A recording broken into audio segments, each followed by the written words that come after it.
Versus పాడుకుంటాం. యెహోవా నా బలమా, యథార్థమైనది నీ మార్గం, పరిపూర్ణమైనది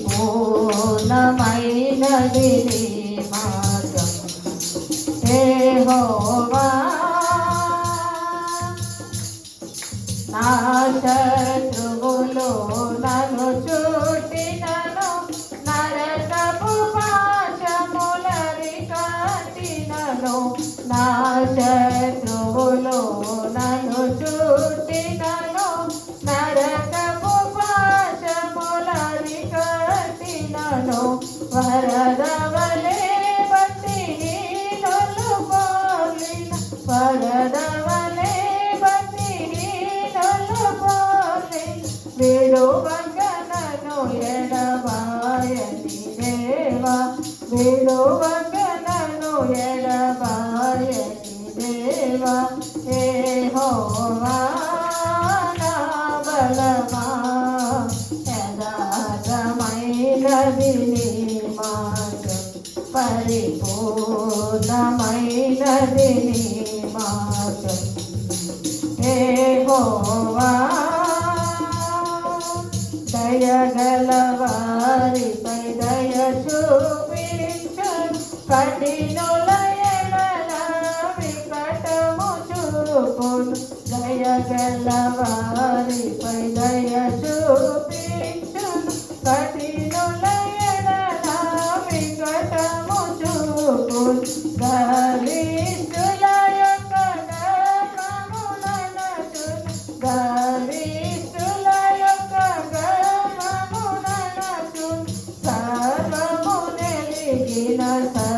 సర్వాధికారి, సర్వము నెరిగిన సర్వాధికారి.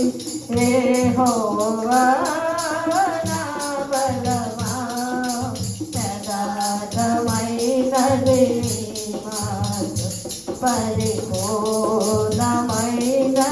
నీ మార్గం. యెహోవా యెహోవా జీవము గల దేవా, బహుగా స్తుతులకు అర్హుడ నీవే. యెహోవా జీవము గల దేవా, బహుగా స్తుతులకు అర్హుడ నీవే. అన్యజనులలో ధన్యత చూపుచు, అన్యజనులలో ధన్యత చూపుచు, హల్లెలూయా స్తుతిగానము చేసెదను, హల్లెలూయా స్తుతిగానము చేసెదను. యెహోవా నా బలమా, యథార్థమైనది నీ మార్గం, పరిపూర్ణమైనది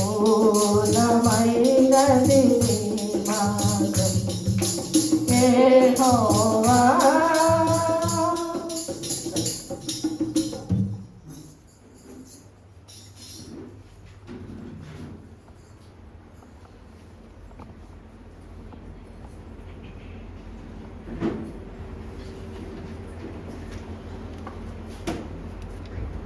ప్రార్థన చేసుకుందాం.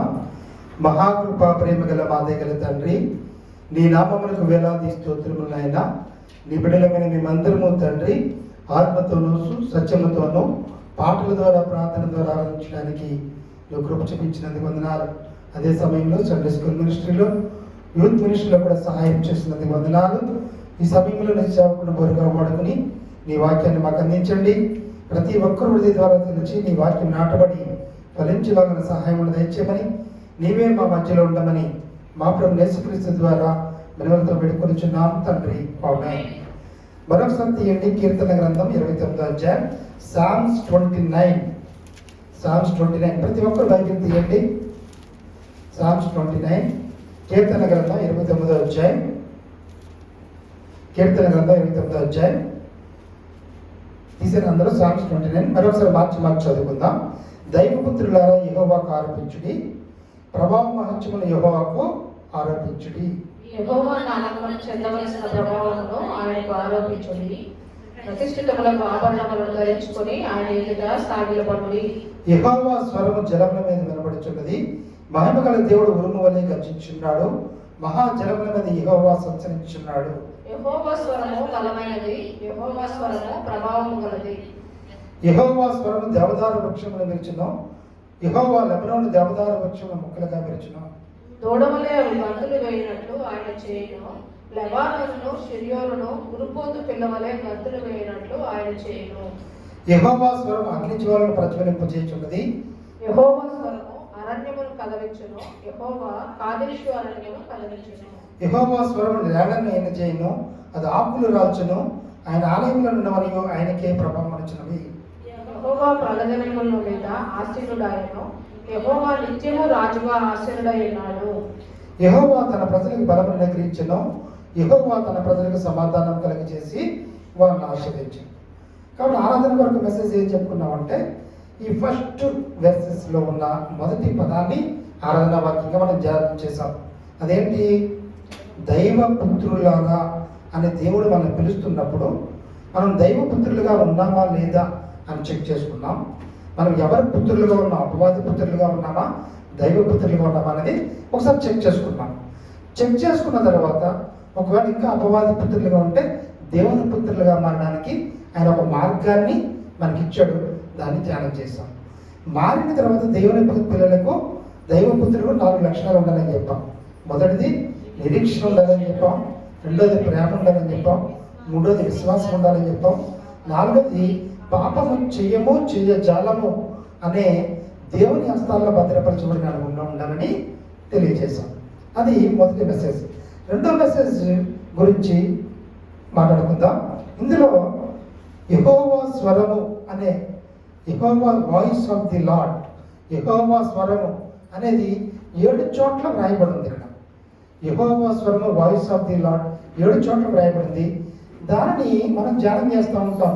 యెహోవా స్వరము మన జీవితాల్లో ఏ విధంగా ప్రభావితం చేస్తుంది, యెహోవా స్వరము మనతో ఏ విధంగా మాట్లాడుతుంది, మన ఆత్మీయ జీవితాన్ని ఏ విధంగా మార్చుతుంది, 7 విషయాన్ని జ్ఞాపకం చేస్తూ ఈ యొక్క కొత్త నిబంధనలో ఉన్న క్రీస్తు స్వరం కూడా మన జీవితాన్ని అదే విధంగా ప్రభావితం చేస్తుందా? ఇక్కడ యెహోవా స్వరం మొదటిది ఏ విధంగా ప్రభావితం చేసిందో, నూతన నిబంధనలో క్రీస్తు స్వరం కూడా అదే విధంగా ప్రభావితం చేయాలి. ఎక్కడ మారపడదు. క్రీస్తు స్వరం ఈరోజు మనతో మాట్లాడుతుంది, అప్పుడు యెహోవా స్వరం మాట్లాడేది. అక్కడ ఏ విధంగా ప్రభావితం చేస్తుందో ఈ కొత్త నిబంధనలో క్రీస్తు స్వరం కూడా మనల్ని ఆ విధంగానే ప్రభావితం చేయాలి, మాట్లాడాలి. మొట్టమొదటిగా యెహోవా స్వరం గురించి నుండి 3వ వచనం ఏమన్నదంటే, యెహోవా స్వరము జలముల మీద వినబడుచున్నవి. యెహోవా స్వరం ఎక్కడ వినబడుతుందంట? జలముల మీద వినబడుచున్నది. జలములు అంటే అర్థం ఏంటి? తీయండి వాక్యం. ప్రకటన గ్రంథం 17వ అధ్యాయం 15వ వచనం. రెవల్యూషన్ 17:15. ప్రకటన 17:15. రెవల్యూషన్ 17:15. మరియు ఆ దూత నాతో ఇలా చెప్పెను, ఆ వేశ్య కూర్చుని చోట నీవు చూసిన జలములు ప్రజలను, జన సమూహములను, జనములను ఆయా భాషలు మాట్లాడి నేను చెప్తున్న చోట. Very good. మాట్లాడమని సూచించడం. నువ్వు చూచిన జలములు ప్రజలను, జన సమూహములను, జనములను, ఆయా భాషల మాట్లాడే వారిని సూచించును. జనములు దేన్ని సూచిస్తున్నాయట? జనములను, ప్రజలను, జన సమూహాన్ని సూచిస్తున్నాయి. ఇప్పుడు ఆ వాక్యంలోకి రండి. యెహోవా స్వరము, మళ్ళీ సామ్స్ 29లోకి రండి వెంటనే. జలముల మీద వినబడుచున్నది. కాబట్టి యెహోవా స్వరము, జలములు అంటే ఏమనుకున్నాం? జనము, ప్రజలు అనుకున్నాం కదా. యెహోవా స్వరము ప్రజలకు వినబడుచున్నది. దేవుని యొక్క స్వరము అంటే దేవుని వాక్యము ప్రతి చోట మరి చెప్పబడుతుంది. ఇప్పుడు దేవుడు యెహోవా స్వరం ప్రవక్తల ద్వారా మాట్లాడుతూ ఉండేవాడే కాదా? మోషే ద్వారా మాట్లాడి 10 కమాండ్మెంట్స్ని ప్రజలందరికీ ఇచ్చాడా లేదా? అనేక మంది చిన్న ప్రవక్తల ద్వారా మాట్లాడి రాజులకు ఏం చేయాలో యెహోవా స్వరము ద్వారా మాట్లాడుతూ ఉండేవాడే కదా. కాబట్టి యెహోవా స్వరము ప్రవక్తల ద్వారా ప్రజలతో మాట్లాడుతూ ఉండేవాడు. అక్కడ ఇలాంటి మందిరాలు ఉండే, వాటిని ఏమంటారు? మందిరపు ఆవరణాన్ని. ఆ మందిరాల్లో ప్రవక్తలు ఆ దేవుని యొక్క స్వరమిని ఆ లేఖనాలను చదువుతూ వారికి వివరిస్తూ ఉండేవారు. ఏ గుడారాలు? ప్రత్యక్ష గుడారాలు. కాబట్టి ఈ రోజున యెహోవా స్వరం ఆ ఆది నుంచి ఆదామును ఏం పిలిచిందండి? వాళ్ళిద్దరూ ఆదాముకు తోడుగా అపకరం చేసినప్పుడు, అజ్ఞాతిక్రమం చేసి పాపం చేసినప్పుడు యెహోవా స్వరం వినబడుతుంది. ఆదాము, ఆదాము ఎక్కడ నువ్వు అంటే దాక్కుంటున్నాడు చెట్ల పక్కన. అక్కడ ఎందుకు దాక్కుంటున్నాడు? పాపం చేశాడు కాబట్టి ధైర్యంగా దేవుని ఎదుర్కొనలేక దేవుని దగ్గర రాలేకపోతున్నాడు. దేవుని స్వరం పిలుస్తుందని, ఆదాము, ఆదాము నువ్వు ఎక్కడ అనేసి. కాబట్టి యెహోవా స్వరము అనేక మంది ప్రజలతో మాట్లాడేదిగా ఉంది. మందిరంలో సమూయేలు బాలుడిగా ఉండి పడుకున్నప్పుడు ఎన్నిసార్లు పిలిచాడంటే యెహోవా దేవుడు? సమూయేలు, సమూయేలు అని 3 సార్లు పిలిచినప్పుడు చిత్తము ప్రభువా అని ఆ యాజకుడి ద్వారా ఆయన చెప్పడం జరిగింది. కాబట్టి యెహోవా స్వరము జనములకు వినిపిస్తుంది. మన నోవాహు కాలంలో యెహోవా స్వరం, ఈ నోవాహు గారిని త్వరలో మీ అందరికీ ఉగ్రత రాబోతుంది, నశించిపోతారు, మారు మనసు పొంది రక్షణ పొందని చెప్పడం లేదా? చెప్పండి. కాబట్టి యెహోవా స్వరము దేవుని ప్రజలకు వినపడుతున్నప్పుడు మనం వెంటనే మారు మనసు పొంది రక్షణ పొందే వారంగా ఉండాలి. కాబట్టి ఇక్కడ చూడండి 29 ఉంది, మరొకసారి చదవండి. యెహోవా స్వరము అది. కాబట్టి ఆనాటి నుంచి ఎప్పుడైతే సృష్టి ఆరంభంలో మనిషిని సృష్టించాడో అప్పటి నుంచి ఇప్పుడు దాకా కూడా ఆయన స్వరము ప్రజలకు వినపడుతూ ప్రజలను మారు మనసు రక్షణ పొందండి అని ఆయన తెలియజేస్తూనే ఉన్నాడు. కాబట్టి ఈ రోజున మరి కొత్త నిబంధనలో క్రీస్తు స్వరం కూడా అదే మాట చెప్పాలి. అప్పుడు ఆయన ఏది చెప్పాడో, ఆదిలో ఆయన ఏం చెప్పాడో, 2000 సంవత్సరాల తర్వాత క్రీస్తు వచ్చిన తర్వాత కూడా ఆ క్రీస్తు స్వరం కూడా అదే చెప్పగలిగిన ఉండాలి. చూడండి యోహాను సువార్త 5:25 తీయండి. యోహాను సువార్త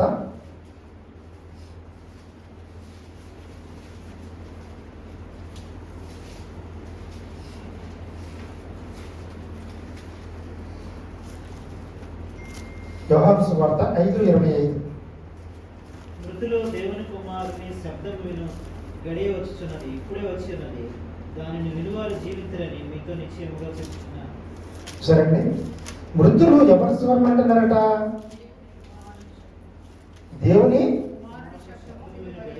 దేవుడి కుమారుడు ఎవరు? క్రీస్తు, యేసుక్రీస్తు. దేవుని కుమారుని యొక్క స్వరము మృతులు దేవుని కుమారు శబ్దము విను గడియ వచ్చుచున్నది, ఇప్పుడే వచ్చి ఉన్నది, దాన్ని విన్నవారు జీవితులని మీతో నిశ్చయముగా చెప్పుచున్నారు. కాబట్టి దేవుని యొక్క స్వరం యేసుక్రీస్తు 2వ రాకడలో కడబోర శబ్దంతో ఆయన వస్తున్నప్పుడు సిద్ధపడిన వారు లేపబడిన అనుభవం ఉంటారు, సిద్ధపడిన వారు ఇక్కడ ఉండిపోయే అనుభవంలో ఉంటారు. కాబట్టి యేసుక్రీస్తు స్వరం 2వ రాకడలో ఎవరికి వినబడుతుంది? సిద్ధపడిన వారు మాత్రమే ఆయన స్వరాన్ని విని ఆయనతో పాటు లేపబడే గుంపులో ఉంటారు. ఇందాక యెహోవా స్వరము ఏం చేస్తుందండి? జనాలకు తెలియచేస్తుంది మారు మనసు రక్షణ పొందండి అనేసి. ఇక్కడ క్రీస్తు స్వరం ఏం చేస్తుంది? సిద్ధపడిన వారిని ఆయనతో పాటు తీసుకెళ్ళడానికి సిద్ధముగా ఉన్నాడు. అంత మాత్రమే కాదు, క్రీస్తు స్వరము చనిపోయిన వారికి కూడా వినిపించాడు. ఆయన ఎవరికి వినిపించాడు? లాజరు చనిపోయాడా లేదా? లాజరు చనిపోయినప్పుడు ఏమన్నాడు? లాజరు లెమ్ము అంటే లేచలేడా లేదా? అంటే మృతులైన వారికి కూడా క్రీస్తు స్వరము కనబడుతుంది. అలాగే ఇంకెవరు చనిపోయారు? యాజీరు కుమార్తె తలుతాకుమి, ఆమె కూడా ఆమె చనిపోయిన తర్వాతే ఆయన పిలిచాడు, ఆమె మళ్ళా బ్రతకడం జరిగింది. ఇంకెవరు చనిపోయిన స్థితిలో యేసయ్య మాట విన్నవారు? విధవరాలి కుమారుడు. కాబట్టి చనిపోయిన స్థితిలో లాజరు కానీ, విధవరాలి కుమారుడు కానీ, యాజీరు కుమార్తె తలితాకుమి కానీ వారు చనిపోయిన స్థితిలో కూడా యేసుక్రీస్తు స్వరం అన్నారు. మరి చనిపోయి యేసు వచ్చినడికి చనిపోయిన వారు మనకి ఏమనుంది? మొదటి దశలోనికి రాసిన పత్రికలో ఏముంది? మృతులైన వారు మొదట లేస్తారు. ఆయన రాకడలో మృతులైన వారు మొదట లేస్తూ ఉంటారు. కాబట్టి క్రీస్తు స్వరం ద్వారా సిద్ధపడిన వారు లేపబడిన గుంపులో ఉంటారు, ఆయనతో పాటు ఎత్తబడే గుంపులో ఉంటారు.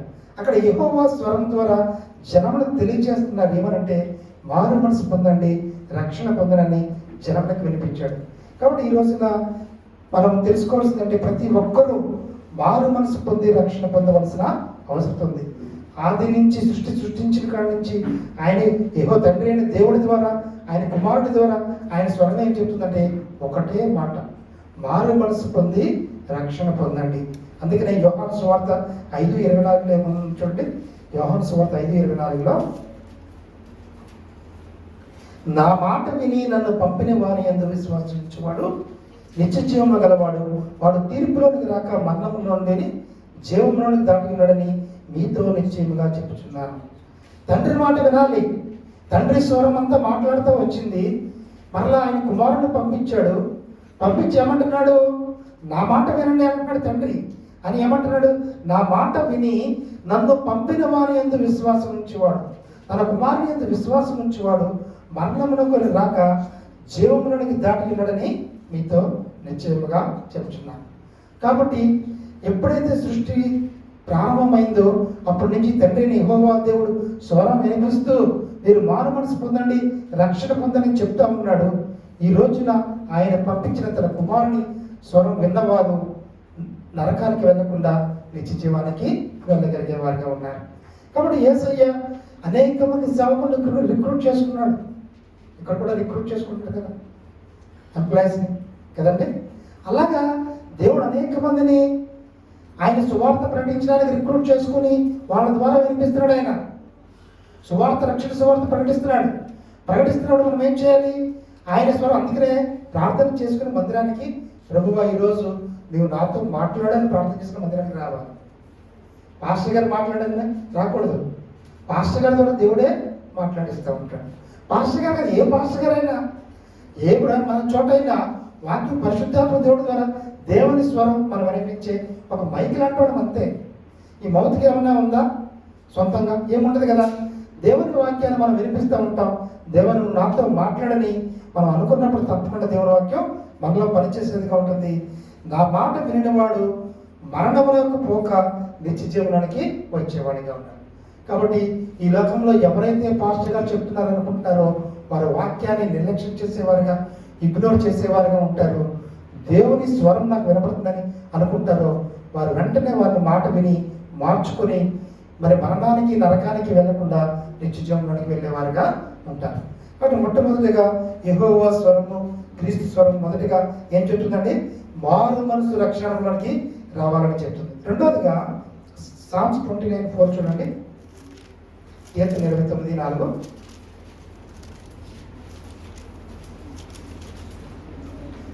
యెహోవా స్వరము బలమైనది. రెండోది ఏంటంటే యెహోవా స్వరం ఎలాంటిదట? బలమైనది. ఆ బలమైనది అంటే ఏం చేయాలి చూడండి. యోహాను సువార్త 7వ అధ్యాయం 37, 38, 39 చూడండి. యోహాను సువార్త 7వ అధ్యాయం. ఆ పండుగలో మహాదినమైన అంత్యదినమున యేసు నిలిచి, ఎవడైనాను దప్పిగొనిన ఎడల నా యొద్దకు వచ్చి దప్పి తీర్చుకొనవలెను. నా యందు విశ్వాసం ఉంచువాడు ఎవడో లేఖనము చెప్పినట్టు వాని కడుపులో నుండి జీవజల నదులు పారునని బిగ్గరగా చెప్పాను. తన యందు విశ్వాసం ఉంచువారు పొందబో ఆత్మను గూర్చి ఆయన ఈ మాట చెప్పెను. యేసు ఇంకనూ మహిమపరచబడలేదు గనుక ఆత్మ ఇంకనూ అనుగ్రహింపబడి ఉండలేదు. చూసారండి, ఆ పండుగలో మహాదినమైన అంత్యదినమున యేసు నిలిచి, ఎవడైనా దప్పికొనిలా నా యొద్దకు వచ్చి దప్పి తీర్చుకొనవలెను. నా యందు విశ్వాసం ఉంచి వాడు ఎవడో లేఖనం చెప్పినట్లు వాని కడుపులో నుండి జీవజలం పారునని బిగ్గరగా చెప్పాను. బిగ్గరగా ఆయన స్వరం వినబడింది. యేసుక్రీస్తు స్వరం బిగ్గరగా ఆయన చెప్పాడు. ఏమని చెప్పాడు? ఎవరైతే ఆయన లేఖనాల్లో ఆయన యందు విశ్వాసం ఉంచుతాడో వారి హృదయం నుంచి కడుపులో నుంచి జీవజలం పాదునని బిగ్గరగా చెప్పాను. కాబట్టి తన యందు విశ్వాసం ఉంచేవారు ఆత్మపూర్ణులు అవుతారు. తర్వాత వచ్చిన ఏమంటే, ఎవరైతే యేసు యందు విశ్వాసం ఉంచుతారో వారు ఆత్మపూర్ణులుగా అవుతారు. ఆత్మపూర్ణులుగా అయినవారు చాలా బలము కలిగిన వారుగా ఉంటారు. ఎప్పుడైతే నువ్వు ఆత్మలో బలహీనమైపోయావో, విశ్వాసంలో బలహీనమైపోయావో, ఈ లోకంలో ఏ శోధనని ఎదిరించలేవు. నువ్వు ఎప్పుడైతే ఆయన యందు విశ్వాసం ఉంచి ఆత్మపూర్ణులుగా బలముగా ఉన్నావో ఎటువంటి శోధనైనా ఎదిరించగలిగే శక్తిమంతుడిగా నువ్వు అవుతావు. అందుకనే ఒక్కొక్కసారి ఏమంటూ ఉంటామండి, ప్రార్థనలో చాలా బలహీనమైపోయామండి, విశ్వాసంలో చాలా బలహీనమైపోయామండి, ఏదొచ్చినా సరే ఎదుర్కోలేకపోతున్నాం, జయించలేకపోతున్నాం, అంతా గందరగోళం కలవరంగా ఉంటుంది జీవితం అంటాం. ఎందుకంటే నువ్వు విశ్వాసం ఉంచి ఆత్మ పూర్ణులుగా మారితే ఆత్మలో బలవంతులుగా మారుతాం. ఆత్మలో బలవంతులుగా మారితే యెహోవా స్వరము బలమైనది కాబట్టి ఆయన నువ్వు బలముగా మారినప్పుడు ఎటువంటి శోధనైనా ఎటువంటి సమస్యనైనా నువ్వు ఎదుర్కొనగల శక్తిమంతులుగా నువ్వు మారుతావు. చాలామందికి పట్టుదల ఎక్కువగా ఉంటుంది. ఆ మనుషులు బలహీనంగానే ఉంటారు, ఇనుపుల్లాగా ఉంటారు, కానీ కొంతమంది చాలా పట్టుదలగా ఉంటారు. ఇంకా పట్టుదల వదలరు, ఉడుపట్టులాగా కదండి. మనసు మార్చుకునే మనసు ఉండదు, ఇంకా పట్టిన కుందేలు 3 కాళ్ళు అంటారు అంతే. ఇంకా మారరు. అంత బలం ఎలా వచ్చింది వాళ్ళకి? అంత బలం ఎలా వచ్చింది వాళ్ళకి? మన లోపల ఉన్న పట్టుదలే. ఆ పట్టుదల మనిషి బలహీనంగానే ఉంటారు, అన్ని విషయాల్లో బలహీనమైవచ్చు, కానీ ఆ పట్టుదల వాడిని చాలా మొండోడు రాజు కంటే బలవంతుడు అంటారు కదా. అంటే మొండోడికి రాజు మాట కూడా ఉంటాడు. అంత బలం ఎలా వచ్చింది? ఆ లోపల ఉన్న మొండితనం. కానీ ఆ మొండితనం ఒకనొక దినాన నిన్ను మరణానికి అప్పగించేస్తుంది. ప్రపంచంలోనే చూస్తున్నాం కదండి, మేము నియంత్రణమని చెప్పుకునే పెద్ద పెద్ద దేశాలు నియంత్రణ ఏమైపోతున్నారండి? సద్దాం హుస్సేన్ కానించి నిన్న మొన్న కొమ్మైనా దాకా కిమ్ జాంగ్ ఉన్ గారు కూడా ఏ రెగ్యులర్లో ఇప్పుడు తీసుకెళ్ళిపోతారు. అంటే నియంత్రణగా చెప్పి మా మాటే వినాలి అనుకుని పట్టుదలతో ఉన్న వాళ్ళంతా చరిత్రలో కలిసిపోయిన వారుగా ఉన్నారు. కానీ నువ్వు ఆత్మపూర్ణుడు అయితే దేవుని కోసం జీవించడానికి ఎన్ని శ్రమలు వచ్చినా సమస్యలు వచ్చినా అపోస్తలుడైన పౌలు గారు జీవించుతున్నది నేనే కాదు, బ్రతుకుట క్రీస్తే, చావైతే లాభని చెప్పగలిగేంతగా ఉన్నాడు. నిరంతరం అనారోగ్యమే, శ్రమలే, కొడుతున్నారు, తిడుతున్నారు, భోజనం దొరకట్లే, కానీ ఆయన క్రీస్తులో ఎంత బలంగా ఉన్నాడంటే ఆత్మపూర్ణుడై ఉన్నాడు. కాబట్టి ఆయన యెహోవా స్వరం బలమైనది. కాబట్టి ఇక్కడ చూడండి, దగ్గరగా యేసు చెప్పాడు. యేసు చెప్పగానే ఆత్మపూర్ణులు అయ్యారు. ఆత్మపూర్ణులు బలవంతులుగా ఉండగలుగుతారు. కాబట్టి ఈరోజు రెండో విషయం ఏంటంటే, ఎవరైతే యెహోవా స్వరము తో విన్నారో, మరి ఆయన మాట విన్నారో, విశ్వాసం ఉంచారో, వారు ఆత్మపూర్ణులై ఈ లోకంలో బలవంతులుగా ఉండగలుగుతారు. అది రెండో విషయం. మూడో విషయం చూడండి, 29:4 కీర్తన 29:4. యెహోవా స్వరం ఎలాంటిదంట? ప్రభావం గలది. ప్రభావం అంటే అర్థం ఏంటి? ఇన్ఫ్లుయెన్స్డ్. చాలామంది ఇన్ఫ్లుయెన్స్ చేస్తూ ఉంటాం కదా. చాలామంది ఏం చేస్తారంటే, ఫ్రెండ్స్ ఎక్కువగా ఆడవాళ్ళు ఇటు పాడైపోయాడు, ఇడివాళ్ళు ఆడిపడు అయిపోయాడండి అంటూ ఉంటాం కదా. అంటే అన్ని ప్రభావితం చేసేస్తారు. కానీ యెహోవా స్వరం ఎలాంటిదంట? ప్రభావము గలది. కాబట్టి యేసుక్రీస్తు వారు కూడా చాలా ప్రభావవంతమైన వ్యక్తి. చూడండి, మార్కు సువార్త 5:30-32 చూడండి. మార్కు సువార్త 5:30. మార్కు సువార్త 5:30-32. వెంటనే యేసు తనలో నుండి ప్రభావము బయలు వెళ్ళనని తనలో తాను గ్రహించి జనసమూహం వైపు తిరిగి నా వస్త్రములు ముట్టినది ఎవరని అడుగుగా, ఆయన శిష్యులు జనసమూహము నీ మీద పడుచుండుట చూచుచున్నావే, నన్ను ముట్టిన ఎవరని అడుగుచున్నావా అనేది. ఆ కార్యం చేసిన ఆమెను కనుగొనవలనని ఆయన చుట్టూ చూచెను. అప్పుడు ఆ స్త్రీ తనకు జరిగినది ఎరిగి భయపడి వణకుచూ వచ్చి ఆయన ఎదుట సాగిలపడి తన సంగతి అంతయు ఆయనతో చెప్పాను. 12 ఏళ్ళ నుంచి రక్తస్రావం కలిగిన స్త్రీ అనేక మంది వైద్యులకి వెళ్ళి అనేక మంది బోర్డు డబ్బులు ఖర్చు పెట్టేసింది. చాలా వేపరిచింది, బోర్డు డబ్బులు ఖర్చు పెట్టింది, రోగం తగ్గల. డాక్టర్ చుట్టూ తిరుగుతూనే ఉంది. 12 సంవత్సరాల నుంచి రక్తస్రావంతో పాల్గొన్న ఆ స్త్రీ వెంటనే యేసయ్య వస్తున్నాడని తెలిసి ఆమె యేసయ్య మరి వస్త్రాన్ని ముట్టితే చాలని అలా ముట్టింది. ముడితే యేసయ్య నుంచి ప్రభావం ఆమె మీదకి వెళ్ళి వెంటనే ఆమె స్వస్థపరచబడ్డాడు. ఆ విషయాన్ని గ్రహించి నా నుంచి ప్రభావము మరి ఆమెకి వెళ్ళిందని యేసయ్య వెంటనే గమనించేమనంటే, చదవండి 30వ వచనం. వెంటనే యేసు తనలో నుండి ప్రభావం బయలు వెళ్ళనని తనలో తాను గ్రహించి జనసమూహం వైపు తిరిగి నా వస్త్రములు ముట్టినదెవరని అడుగుగా అడగగా ఆమె దగ్గరకు వచ్చి చెప్పినప్పుడు ఆమె సంపూర్ణంగా స్వస్థపరచబడింది. కాబట్టి యెహోవా స్వరము ప్రభావము గలది. ఇక్కడ కూడా క్రీస్తు ప్రభావము కలిగిన వ్యక్తిగా ఆయన ఉన్నాడు. అందుకనే ఆయన బట్ట ముట్టుకుంటేనే ఈమె స్వస్థపరచబడిన వ్యక్తిగా ఉంది. చాలామంది మీరు అబ్జర్వ్ చేస్తారు లేదో, అభిషేకించబడిన సేవకులు కూడా ప్రార్థన చేసినప్పుడు వెంటనే స్వస్థపరచబడతా ఉంటాం. మనకు కొంచెం నెమ్మది కలిగినట్టుగా మనకు ఉంటా ఉంటుంది. అవునా కదా? మీరు ఎప్పుడైనా మరి అటువంటి అనుభవంలో మీరు ఉన్నారో లేదో, కానీ నేనైతే అటువంటి అనుభవాన్ని రుచి చూచి జరిగింది. నేను ఆ ఎక్స్పీరియన్స్ ఫేస్ చేశాను. మనం కూడా విశ్వాసంతో మన బిడ్డలకు ప్రార్థన చేసినప్పుడు మన యేసయ్య పరిశుద్ధాత్మ ప్రభావం అనేది వాళ్ళ మీదకి వెళ్ళి వాళ్ళు స్వస్థపరచబడి తేలికగా అయ్యే ప్రభావాన్ని కలిగి ఉంటారు. కాబట్టి యెహోవా స్వరము ప్రభావం కలది. ఇక్కడ క్రీస్తు కూడా ప్రభావం కలిగిన వ్యక్తిగా ఆమెనే ముట్టగానే మరి స్వస్థపరచబడిన అనుభవానికి రాబడింది. ఇంకా 4వదిగా కీర్తన 29:5 చూడండి. యెహోవా స్వరము దేవదారు వృక్షములను వేర్చును. యెహోవా లెబానోను దేవదారు వృక్షములను ముక్కలుగా వేర్చును. ఓకే, యెహోవా స్వరమట దేవదారు వృక్షములను వీర్చును. దేవదారు వృక్షాలు ఎలా ఉంటాయని చెప్పుకున్నాం మనం. చాలా ఎత్తుగా పొడుగా తాడి చెట్లులా ఉంటాయి దేవదారు వృక్షాలు. కాబట్టి యెహోవా స్వరము దేవదారు వృక్షం విరుచునంట. ఆ ఎత్తైన మొక్కలు దేవదారు వృక్షాన్ని విరుచును అంటే అర్థం ఏంటంటే, యెహెజ్కేలులో రాస్తుంది ఈ ఎత్తైన అనుభవం అనేది అతిశయానికి గుర్తు. బాగా ఎదిగాడు అంటే అర్థమేంటి? లోకంలో బాగా ఎత్తుకి ఎదిగిపోయాడు అంటే బాగా అభివృద్ధి చెందాడని ఆర్థికంగా. ఎత్తుకి తెలంగాణకి ఏమొస్తుంది అక్కడ? గర్వము అతిశయమే కదా వచ్చింది. బాగా ఎదిగిన అనుభవము అతిశయానికి గుర్తుగా ఉంటుంది. అటువంటి అతిశయాన్ని ఎదిగిన గుర్తుని ఏం చేశాడంటే యేసయ్య దేవుడు విరిచేసాడు. అంటే అతిశయాన్ని పోగొట్టిన వ్యక్తిగా యెహోవా స్వరము దేవదారు వృక్షములను విరుచును. ఎదిగినప్పుడు వచ్చే అతిశయం గర్వాన్ని ఆయన విరిచేసే వ్యక్తిగా, తీసేసే వ్యక్తిగా ఆయన ఉన్నాడు. మరి యేసుక్రీస్తు కూడా అదే విషయం చేశారు. చూడండి, అపోస్తుల కార్యాలు 9వ అధ్యాయం 4, 5, 6, 7, 8 వచనాలు.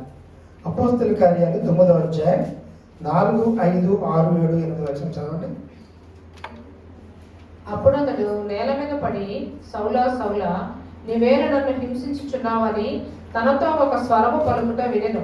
ప్రభువా నీవెవడమని అతడు అడుగగా ఆయన నీవు హింసించుచున్న యేసును లేచి పట్టణంలోనికి వెళ్ళుము, అక్కడ నీవు ఏమి చేయవలనో అది నీకు తెలుపబడనని చెప్పాను. ఇక్కడ క్రీస్తు స్వరం ఏమంటే ఎవరికి అతిశయిస్తున్నాడు సౌలు గారు. ఆయన నేను పాత నిబంధన అంతటిని చదివేశాను. పాత నిబంధన మీద గమాలియేలోనే పెద్ద ఆక్స్ఫర్డ్ యూనివర్సిటీ లాంటి ప్రొఫెసర్ గారి దగ్గర ఈ పాత నిబంధనలో పట్టు సాధించాడు. అప్పుడు కొత్త నిబంధన లేదు కదా. దేవుని వాక్యం మీద పట్టు సాధించి ఆ యొక్క అధికారిగా ఉన్న వ్యక్తి చాలా గర్వంగా అహంకారంగా వారి గవర్నమెంట్ నుంచి పర్మిషన్ తీసుకున్నాడు. క్రైస్తవులందరినీ చంపేస్తాను, క్రైస్తవులు ఎవరిని ఉండేవాడు చంపేస్తానని అహంకారయుక్తంగా అధికారయుక్తంతో తనకున్న ఈ యొక్క జ్ఞానంతో అతిశయిస్తూ గర్విస్తూ వారి దగ్గర పర్మిషన్ తీసుకుని క్రైస్తవులందరినీ చంపడానికి దమస్క మార్గంలో వాళ్ళ టీం తోటి గుర్రాల మీద వెళ్తున్నప్పుడు అక్కడ ఏమైందండి? క్రీస్తు స్వరం వినబడ్డది. అక్కడ క్రీస్తు స్వరం ఏమన్నది? సౌలా సౌలా నన్నేలా హింసించుచున్నామని క్రీస్తు స్వరం ఆయన వినబడ్డది. వినబడగానే ఏమైందండి? ఆయన వెంటనే ఆయన అక్కడి నుంచి కింద పడిపోయి అతనికి నేత్రాలు కనబడకుండా అయిపోయింది. అప్పుడు దాకా అహంకారయుక్తంతో అతిశయంతో గర్వంతో క్రైస్తవులందరినీ హింసిస్తాను చంపేస్తానన్న వ్యక్తి క్రీస్తు స్వరం వినబడగానే సౌలా సౌలా నన్నేలా హింసించున్నామని క్రీస్తు స్వరం వినబడగానే అతను కింద పడిపోయి అతని నేత్రాలు మూయబడ్డాయి. తర్వాత 3 రోజుల తర్వాత పక్కన ఉన్న దమస్కి వెళ్ళి అననీయ అనే ఆయన ద్వారా ప్రార్థన చేసినప్పుడు తన నేత్రాలు తెరవబడ్డాయి, మనోనేత్రాలు కూడా తెరవబడ్డాయి.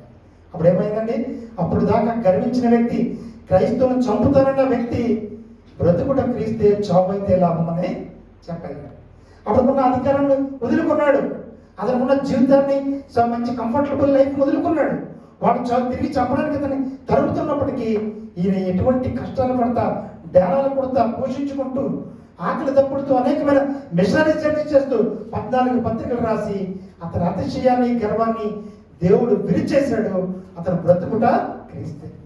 మీరు అబ్జర్వ్ చేయండి, సేవకులు కానప్పుడు అందరి మనుషులాగే చాలా ర్యాష్గా ఉంటారు, చాలా సాక్ష్యాలు చెప్తూ ఉంటారు.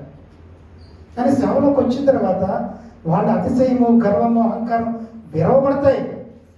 అందుకనే సేవలోకి వచ్చిన తర్వాత ఎవరైనా అవమానించినా, ఎవరైనా ఏమైనా తిరిగి మళ్ళీ సమాధానం చెప్పరు, చెప్పలేక కాదు. ఎందుకంటే వారు విరవబడతారు. బ్రతుకుట క్రీస్తే, చావైతే లాభమని క్రీస్తుని చూస్తూ ప్రతిదీ భరించేవారిగా, సహించేవారిగా ఉంటారు. అలా ఉండకపోతే సేవ చేయగలమా? అప్పటి కాలం నుంచి ఇప్పటి కాలం వరకు సేవ చేయాలంటే మనం చంపుకోవడమే, అన్ని విషయాల్లోనే చంపుకోవడమే. అన్ని విషయాల్లో చంపుకోకపోతే సేవ ఈ లోకంలో చేయలేరు. కాబట్టి అన్ని విషయాల్లో విరవబడిన అనుభవం మనకు ఉంటేనే దేవుడు ఏం చేస్తాడండి? ఆయన బిడ్డలుగా మార్చుకోగలుగుతాడు. కాబట్టి యెహోవా స్వరం ఏమైందండి? 4వది, దేవదారు వృక్షమును విరిచింది. క్రీస్తు స్వరము ఆ యొక్క అతిశయం, గర్వం అనే ఎత్తైన అనుభవం నుంచి సౌలు గారిని విరిచి మామూలుగా ఆయన కోసం ఆయనలో వాడబడే బిడ్డగా మార్చింది. 5 యెహోవా స్వరం. 7వ వచనం చూడండి. 7వ వచనం ఏముందండి? యెహోవా స్వరము అగ్ని జ్వాలలను ప్రజ్వలింపచేయుచున్నది. అగ్ని ఎప్పుడైనా మీరు మంటేసినప్పుడు, ఆ ఇల్లు కాలిపోతున్నప్పుడు చూసారు ఎలా ఉంటుందో పరిస్థితి? నా దగ్గరికి ఎవరు వెళ్ళలేరు. అగ్ని జ్వాలలు అంటే చాలా భయంకరంగా ఉంటుంది. కాబట్టి యెహోవా స్వరం అట అగ్ని జ్వాలను ప్రజ్వలింపజేసేదిగా ఉంటుందట. అంటే అగ్ని అనేది ఎంత భయంకరంగా ఉంటుందో అంత భయంకరంగా. అక్కడ అమెరికాలో ఆ సెలబ్రిటీస్ ఉండే ప్లేస్లో దేవుడు 0 అన్నారు. ప్రపంచంలోనే రిచెస్ట్ పర్సన్స్, ప్రపంచంలోనే సెలబ్రిటీస్, వాళ్ళందరూ గెట్ టుగెదర్ పెట్టుకుని యేసయ్య దేవుడు 0 అన్నారు. మొత్తం నగరం తగలబడిపోయింది. అక్కడ ఒక పాస్టర్ గారు వెళ్ళే మరి తగలబడకుండా ఉందనేసి ఆ సోషల్ మీడియాలో వచ్చింది కదండి, చూసారు? కాబట్టి తగలబడిపోయినప్పుడు ఇంకా వాళ్ళ వీళ్ళు అనే ఉండదు. సొదొమ గొమొర్ర పట్టణాలు ఏమైపోయినాయి? తగలబడిపోయింది. దేవుడు అగ్ని వంటి వాడు. నిజంగా దేవుని యొక్క స్వరం ఎలా ఉంటుందట? అగ్ని జ్వాలను ప్రజ్వలింపజేసేదిగా ఉంటుంది. మరి క్రీస్తు స్వరం ఎలా ఉంటుంది చూడండి. లూకా సువార్త 24:25. లూకా సువార్త 24:25. లూకా సువార్త 24:25.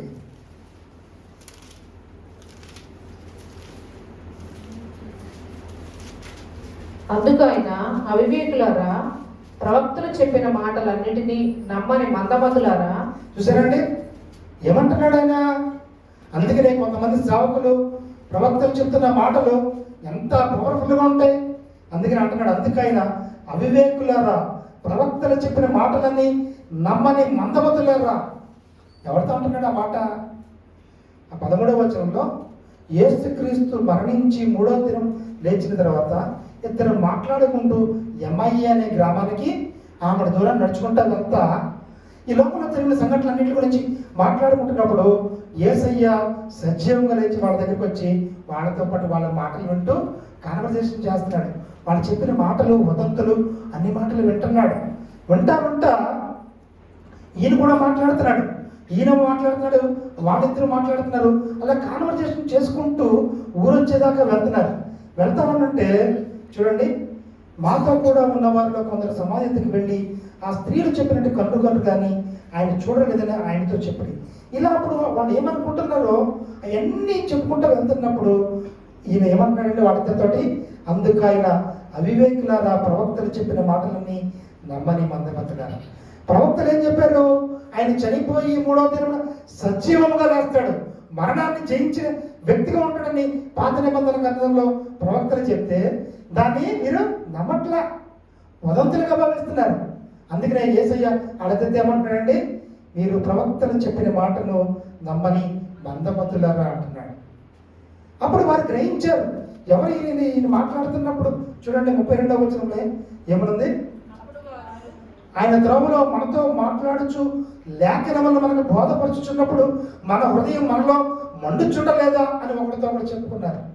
ఆయన ఎప్పుడైతే ప్రవక్తలు చెప్పిన మాటలు వారికి బోధిస్తూ యేసు సజీవంగా 3వ దినమున లేస్తాడని మీకు అర్థం కాదా, ప్రవక్తలు చెప్పిన మాటలు మీకు అర్థం కావా అని చెప్తూ బోధ చేస్తున్నప్పుడు ఆయన చెబుతున్న మాటలు వారి హృదయంలో మండుచుండలేదా అని ఒకరితో ఒకడు చెప్పుకున్నారు. కాబట్టి దేవుని వాక్యం మన హృదయాన్ని మన్నించేదిగా ఉంటుంది. దేవుడు మాట్లాడుతున్నప్పుడు వారి హృదయం మండుచున్నదట. కాబట్టి యెహోవా స్వరము అగ్ని జ్వాలను ప్రజ్వలింప చేస్తుంది.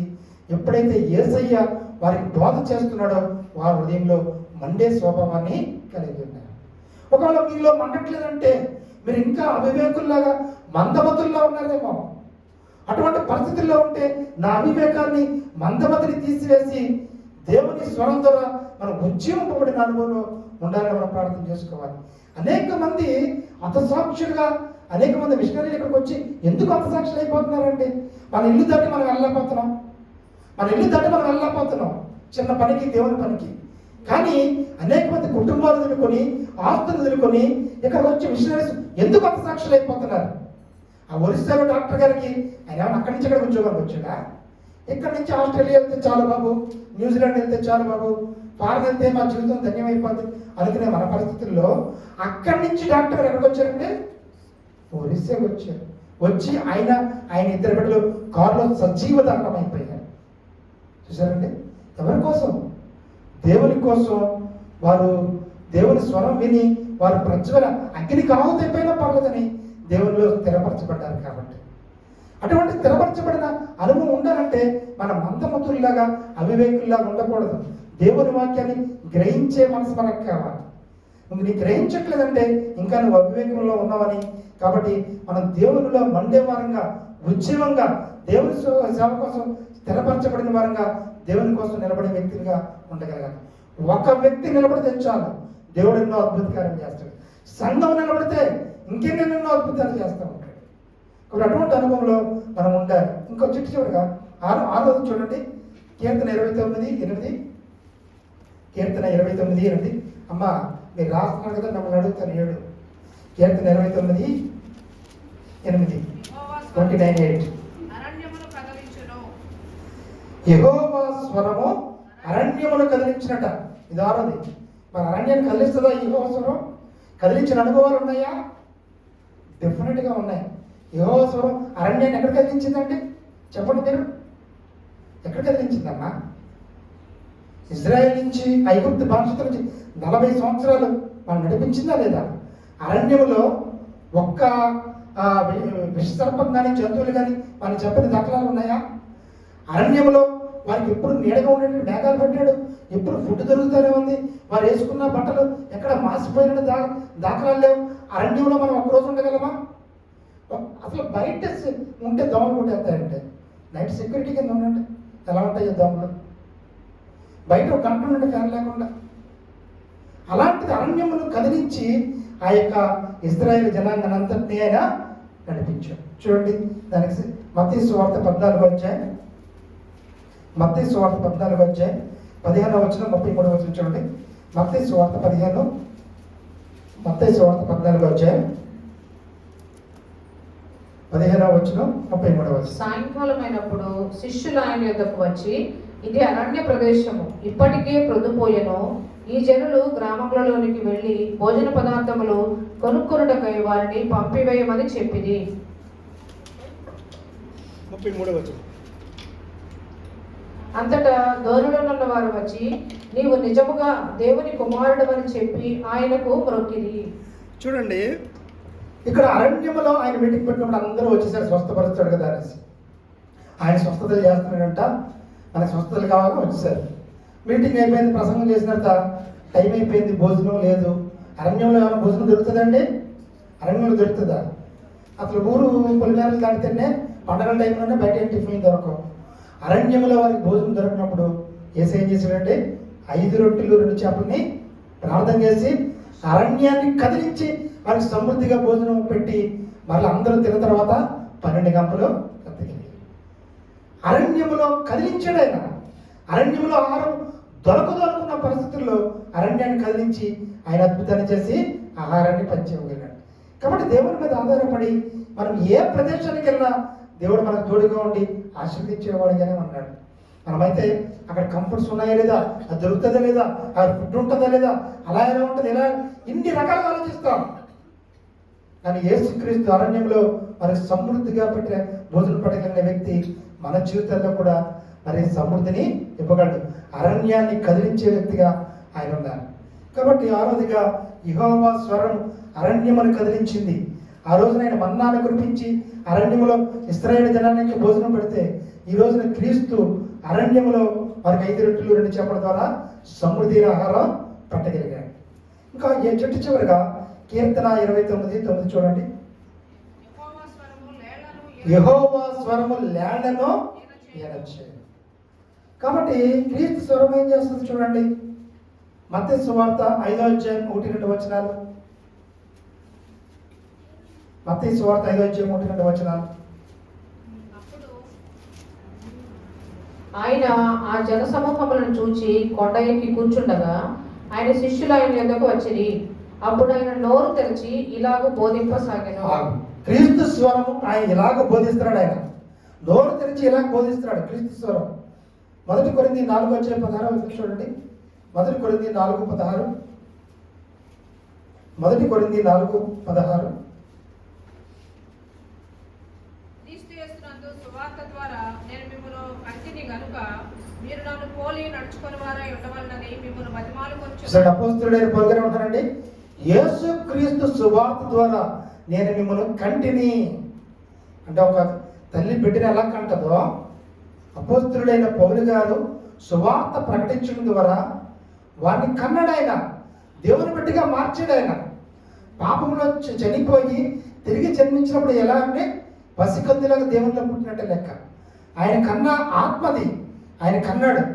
కాబట్టి అటువంటి బిడ్డను సువార్త ద్వారా అపోస్తలుడైన పౌలు గారు సువార్త ద్వారా అనేక మందిని రక్షించి ఆయన బిడ్డలను కన్నాడు. ఇక్కడ యెహోవా స్వరం ఏం చేస్తుందంటే లేళ్లను ఈయన చేయాలి. కాబట్టి ఒక ఆరోగ్యంతో ఒక బిడ్డ పుట్టాలంటే దేవుని యొక్క కృపే కదండి. ఎంతమంది ఫిజికల్లీ డిసేబుల్డ్, మెంటల్లీ డిసేబుల్డ్ తల్లి కడుపులోనే చనిపోతూ ఉంటారు కదా. దేవుడు ఈ లోకంలో ఆత్మతో ఆరోగ్యంతో ఒక బిడ్డ శరీరధారి మన మధ్యలో నివసించాలంటే దేవుని కృపమే కదా, యెహోవా స్వరమే కదా. కాబట్టి దేవుడు ఈ లోకంలో ప్రతి బిడ్డను మరి ఆ ప్రాణంతో ఆరోగ్యంతో శరీరంతో ఆత్మతో పుట్టిస్తున్నాడంటే ఆయన స్వరమే. మరి ఈ లోకంలో సువార్త ప్రకటించడం ద్వారా రక్షింపబడిన అనుభవంలో అనేక మందిని బిడ్డలకనే అనుభవాన్ని సేవకులకు దేవుడు ఇచ్చాడు. మరి ఈ రోజున 17 మందికి నేను బాప్తిస్మం ఇచ్చానండి. ఆ 17 మందిని నేను కన్నంటే వాళ్ళకి ఫాదర్ నేనే, ఆత్మలకి కాపరి నేనే. వాళ్ళ మందిరానికి వచ్చినా రాకపోయినా పాస్టర్ గారు అంటూ ఉంటారు, ఈ 17 మందిలో ఎవరు తప్పిపోయినా నీదే బాధ్యత. నాకు గుర్తు చేస్తూ ఉంటా ఉంటారు. 17 మందికి నీదే బాధ్యత, వాళ్ళకి నువ్వే బాప్తిస్మం ఇచ్చావు. కాబట్టి వాళ్ళు వచ్చినా రాకపోయినా ఎప్పుడు రెగ్యులర్గా వాళ్ళని ఫాలోఅప్ చేస్తూ ఉండాలి. వాళ్ళ గురించి బాధపడుతూ ఉండాలి. వాళ్ళు తప్పిపోయి బాగా లోకంలోకి వెళ్ళిపోతుంటే అయ్యో మన బిడ్డ మన రక్షణ సువార్త ద్వారా మనం వాళ్ళని కన్నామే, దేవుని బిడ్డగా మార్చబడ్డామే, వాళ్ళ లోకంలోకి వెళ్ళిపోతుందని వారి గురించి మరింతగా బాధ. మందిరానికి ఎంతోమంది వచ్చి వెళ్ళిపోతూ ఉంటారు. కానీ జియాశ్రెడ్డి గురించి నాకు ఎందుకు చాలా బిడ్డగా బాధగా ఉంటుంది, నా చేతుల మీదుగా వారికి బాప్తిస్మం ఇచ్చాం, మందిరానికి రావట్లేదు అని చాలా బాధగా ఉంటుంది. ఎందుకు? మనం వారిని సువార్త ద్వారా కన్నాం కాబట్టి. కాబట్టి ఈరోజున దేవుని యొక్క యెహోవా స్వరం ద్వారా 7 విషయాలు జరుగుతున్నాయి. అమ్మ చెప్పండి, మీ ఇద్దరే మీరు రాశారు, రాయలేదు కదా. మొదటిదండి యెహోవా స్వరం ఏం చేస్తుంది? జలముల మీద వినబడుచున్నది. జలములు అంటే జనములకు వినబడుచున్నది. ఆ జనములకు వినబడి వారి మనసు రక్షణ పొందండి అని చెప్తుంది. మరి క్రీస్తు స్వరం ఏం చేస్తుంది? క్రీస్తు స్వరము మృతులైన వారితో మాట్లాడి వారిని జీవింపు చేసింది. క్రీస్తు స్వరం 2వ రాకడలో వినబడుతూ మరి ఎవరైతే మారు మనసు రక్షణ పొంది సిద్ధపడ్డారో వారిని ఆయనతో పాటు తీసుకెళ్లేదిగా ఉంది. మొదటి విషయం. రెండవ విషయం, యెహోవా స్వరము బలమైనది. క్రీస్తు స్వరము నేను ఆత్మపూర్ణులుగా చేస్తుంది. క్రీస్తు స్వరం ఆత్మపూర్ణులుగా చేసి నేను బలమైన వాడిగా మార్చి ప్రతి శోధన ఎదిరించేట్టుగా చేస్తుంది. మూడోది యెహోవా స్వరము ప్రభావము గలది. క్రీస్తు స్వరం అనేది ఎవరినైనా ముట్టుకున్నారు? ఆ రక్తస్రావం గల స్త్రీ ఈ నుంచి ప్రభావం ఆమెకి వెళ్ళి ఆమె స్వస్థపరచబడింది. క్రీస్తు స్వరము ప్రభావం కలిగింది. మూడోది.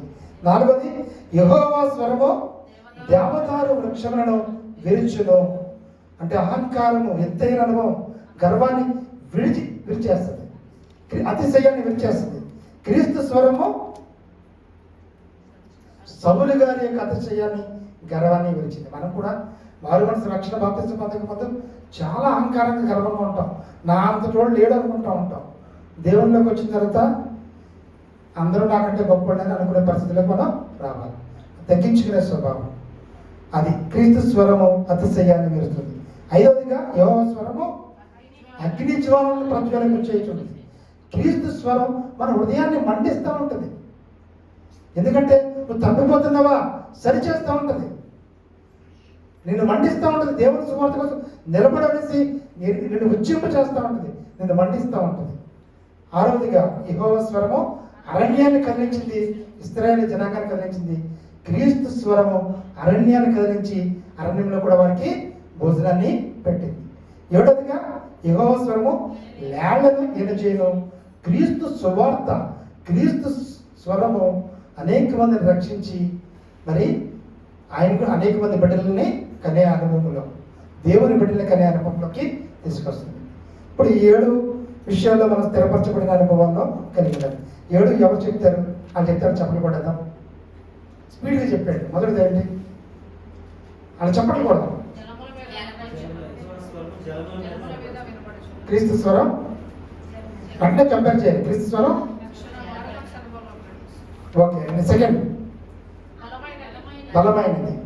క్రీస్తు స్వరం ఆత్మపూర్ణుడు వల్ల మన బలంగా మారుస్తుంది. నెంబర్ 3 ప్రభావం గలది. కాదు స్వస్థత పొందుతారు. 4 యెహోవా స్వరం అతిశయాన్ని విరుస్తుంది. క్రీస్తు స్వరం మన గర్వాన్ని, అతిశయాన్ని తీసేస్తుంది. 5 క్రీస్తు సువార్త హృదయంలో మండిస్తుంది, మనం మండించేదిగా ఉంటుంది. 6 యెహోవా స్వరం అరణ్యాన్ని కదిలించింది. క్రీస్తు స్వరం కూడా అరణ్యాన్ని ఆహారం పెట్టి అరణ్యాన్ని కదిలించింది. 7వదిగా యెహోవా స్వరము లేళ్లను ఈనచేయును. మీరు కూడా సువార్త ప్రకటించి ఒక ఆత్మను రక్షించారనుకోండి, మీరు ఒక బిడ్డకి అన్నట్టే. పాస్టర్ గారికి కాదు దాని బాధ్యత. మీరు రక్షింపబడిన వారు అనేక మందికి సువార్త ప్రకటించి మీ సువార్త ద్వారా ఒక బిడ్డ దేవునిలోకి వస్తే ఆ బిడ్డను మీరు కన్నట్టు లెక్క. ఆ ఆత్మ మీ ద్వారా కన్నదని దేవుని జీవగ్రంథంలో రాసుకుంటాడు ఆయన. కాబట్టి అటువంటి మీరు ఎంతమంది ఆత్మలను కన్నారనే విషయాన్ని మనం జ్ఞాపకం చేసుకుంటూ ఉండాలి. కాబట్టి చెప్పబడిన వాక్యం మన హృదయాల్లో స్థిరపరచబడలాగా పాస్టర్ గారు ప్రార్థన చేస్తారు.